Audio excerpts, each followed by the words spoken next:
Praise the Lord. आप सबको जय मसीह की।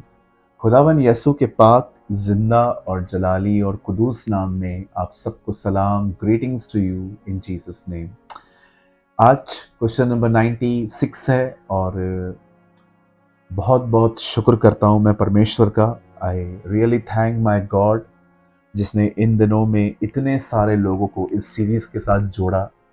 हमें कॉन्स्टेंटली आपके मैसेजेस मिलते हैं, आपके आंसर्स मिलते हैं और मैं सच में बहुत खुश हूँ कि आप में से बहुत सारे लोग क्वेश्चन आंसर की स्टडी की बहुत सीरियसली लेते हैं।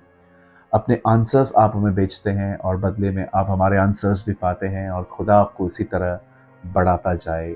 वचन को शुरू करने से पहले मैं आप में से हर एक को इनकरेज करना चाहता हूँ, मेरे भाइयों, मेरी बहनों। परमेश्वर चाहता है कि हम उसके वर्ड के एक डिलीजेंट स्टूडेंट बने, एक ऐसे स्टूडेंट जो उसके वचन को पढ़ें और सीरियसली लें। मैं यीशु मसीह के नाम से कहता हूं, अगर आप उसके वचन को गंभीरता से लेंगे तो आने वाले दिनों में वो जरूर आपको कोई अपना दान या वरदान दे देगा जिससे आप उसके वचन को प्रीच कर पाओगे।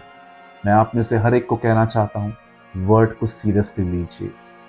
ये एक ही किताब है जिसके बारे में बाइबल बताती है कि ये संपूर्ण बाइबल खुदा की आत्मा के द्वारा लिखी गई है, न कि लोगों की बुद्धि के द्वारा। इसलिए मैं आपसे कहना चाहता हूं, जब तक यीशु ना आए इसे पढ़ते रहें, इसे समझने की कोशिश करते रहें और प्रार्थना कीजिए कि पवित्र आत्मा इसको आप पे जाहिर कर पाए।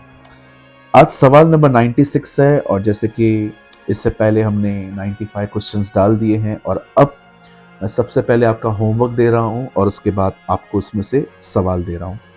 इस बार आपको पुराने नियम की किताब निर्गमन, जिसे हम इंग्लिश में एक्सोडस कहते हैं, निर्गमन का 3 अध्याय पूरा पढ़ना है।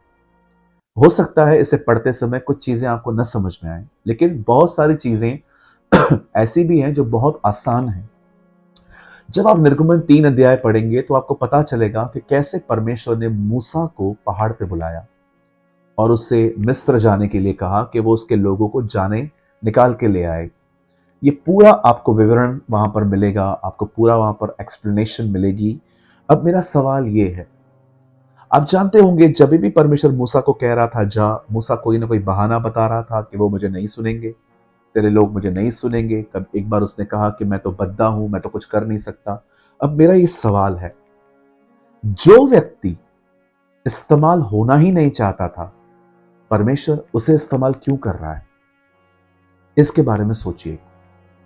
और जिस किसी को भी उत्तर मिल रहा है, इस समय आपकी स्क्रीन पर एक नंबर है और याद रखिए, आपको आंसर सिर्फ और सिर्फ इसी नंबर पे भेजना है और कहीं पर भी भेजेंगे आपको हमारा उत्तर नहीं मिल पाएगा। इसी नंबर पे आपको सवाल का उत्तर भेजना है और सवाल जैसे मैंने आपको बताया कि परमेश्वर उस व्यक्ति को क्यों यूज कर रहा है जो यूज होना ही नहीं चाहता था, इस्तेमाल होना ही नहीं चाहता था।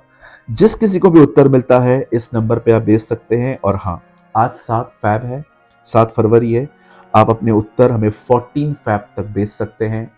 अगर आप इसका आंसर 15 को भेजेंगे तो हमारा आंसर आपको नहीं मिल पाएगा। 14 तक जितने लोग भेजेंगे हम उन्हें उत्तर दे पाएंगे। मैं उम्मीद करता हूं कि आप इसको पढ़ेंगे और मैं फिर से उन हजारों लोगों का धन्यवाद करता हूं जो समय निकाल के इसे स्टडी करते हैं और हमें आंसर भेजते हैं। मैं उम्मीद करता हूं इन प्रोग्राम्स के थ्रू आप स्पिरिचुअली ग्रो कर रहे हैं। आप सबको जय मसीह की।